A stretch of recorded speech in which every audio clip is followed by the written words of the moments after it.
Hello everyone. स्वागत है आप सभी का एक बार फिर से Vedika shorthand and typing classes में। आज मैं आप लोगों के लिए हिंदी डिक्टेशन नंबर 9 लेकर आई हूँ।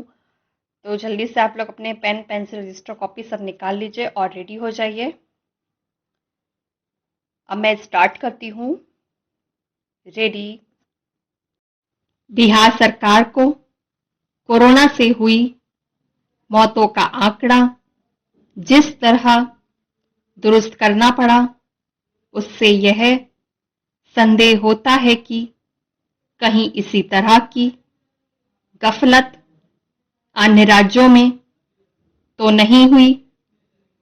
यह अच्छी बात है कि बिहार सरकार ने अपनी भूल स्वीकार कर ली, लेकिन उसे इसकी तह तक जाना होगा कि आखिर यह गड़बड़ी हुई कैसे।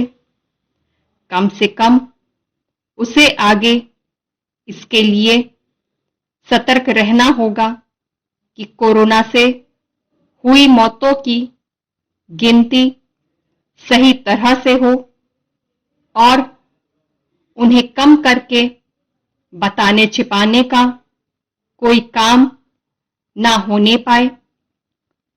यह सतर्कता अन्य राज्यों को भी दिखानी होगी, क्योंकि यह एक धारणा है कि दूसरे राज्यों ने भी कोरोना से होने वाली मौतों की गिनती सही तरह से नहीं की। कई राज्य सरकारों और उनके प्रशासन पर ऐसे आरोप भी लगे हैं कि कोरोना से होने वाली मौतों की सही संख्या नहीं बताई गई।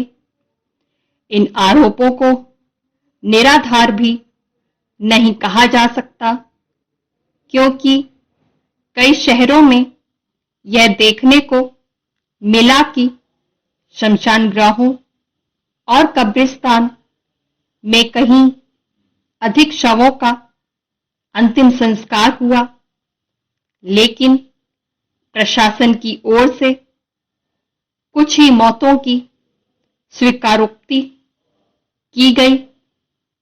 इसी कारण राष्ट्रीय और अंतर्राष्ट्रीय मीडिया में ऐसे सवाल उठे कि देश में कोरोना से होने वाली जनहानि का सही सही विवरण नहीं दिया जा रहा है।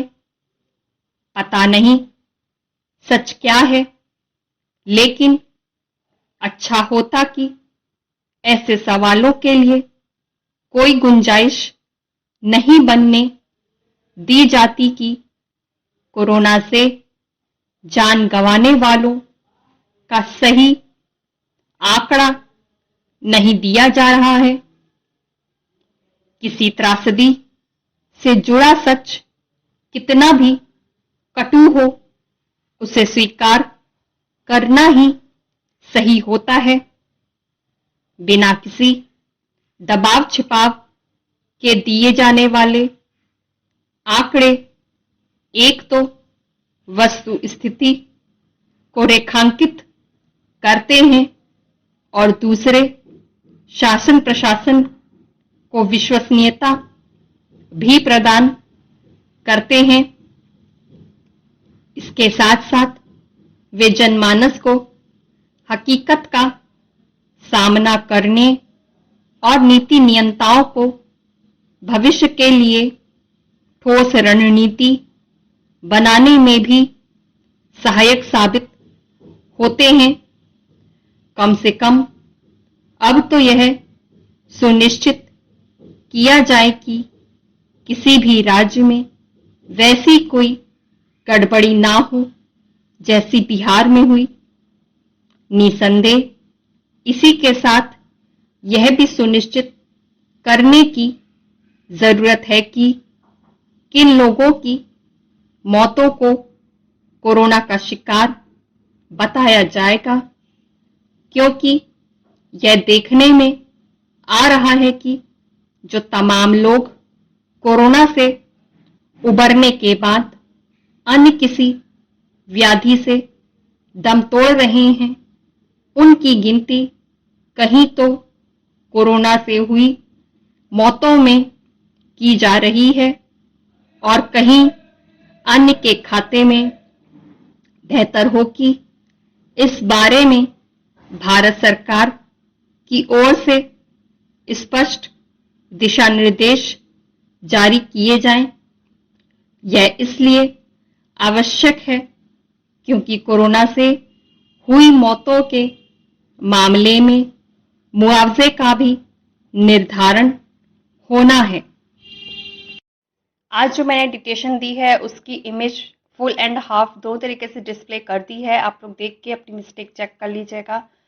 और जो नेक्स्ट बोलूँगी नंबर 10 उसको भी मैंने डिस्प्ले कर दिया है, तो आप लोग उसको भी देख लीजिएगा, प्रैक्टिस कर लीजिएगा। और अगर मेरा आज का ये वीडियो आप लोग को अच्छा लगा हो, पसंद आया हो, तो इसको प्लीज़ लाइक कीजिएगा, शेयर कीजिएगा, कमेंट कीजिएगा। और जिन लोगों ने अभी तक मेरे चैनल को सब्सक्राइब नहीं किया है तो प्लीज़ सब्सक्राइब कीजिएगा, बेल आइकन पे क्लिक कीजिएगा, उसमें ऑल पे क्लिक कीजिएगा। अभी आज के लिए इतना ही, जल्दी मिलेंगे नेक्स्ट वीडियो में। तब तक के लिए bye bye, take care, thank you.